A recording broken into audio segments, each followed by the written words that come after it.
Ben, vaste question, hein. Je crois que on pourrait commencer par dire que ça varie dans le temps, hein. Si on prend sur une cinquantaine d'années,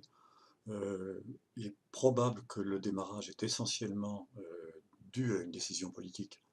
Par exemple, dans les années 50, l'élaboration de ce qu'on a appelé le français fondamental était très nettement liée à une volonté de préparer la décolonisation, disons.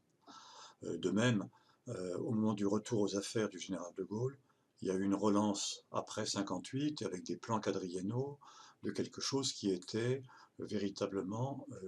une action volontariste des pouvoirs publics qui a accompagné la création, par exemple, de centres spécialisés comme le BELC, le CREDIF, qui a sans doute suscité aussi une relance du CIEP, mais qui était quelque chose qui était de volonté politique. On a eu très vite ensuite une dimension économique, c'est-à-dire que le français langue étrangère devenant un enjeu de diffusion de manuels, de méthodes à l'étranger, il y a eu une impulsion qui était aussi une impulsion économique qui a contribué sans doute à la constitution du domaine. Troisième temps, je crois, alors vers les années 70-80, on a assisté aussi à quelque chose qui était la constitution du champ en tant que tel, avec des revues spécialisées, avec des associations, donc tout un ensemble de phénomènes qui commençaient à autonomiser en quelque sorte la didactique du français langue étrangère. Et la dernière étape, ou presque,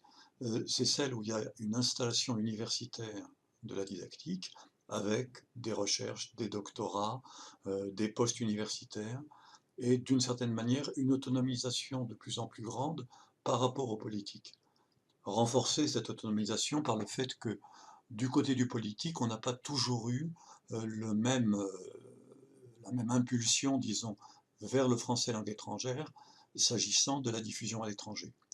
Réduction des moyens des ministères, perte de vitesse du français à l'étranger, tout cela fait que des forces, disons, constituant la didactique, qui étaient simultanément à l'œuvre dans les premières années, enfin dans les années 60,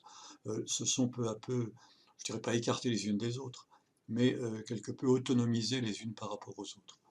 Et on est aujourd'hui dans un espace où la mondialisation, la relance de coopération internationale, de l'action d'organisation internationale, fait que la didactique entre dans une phase nouvelle, avec aussi toutes les interrogations sur le plurilinguisme, sur le français entre les langues, parmi les langues, et tout ça correspond sans doute à une nouvelle phase, à un nouveau départ,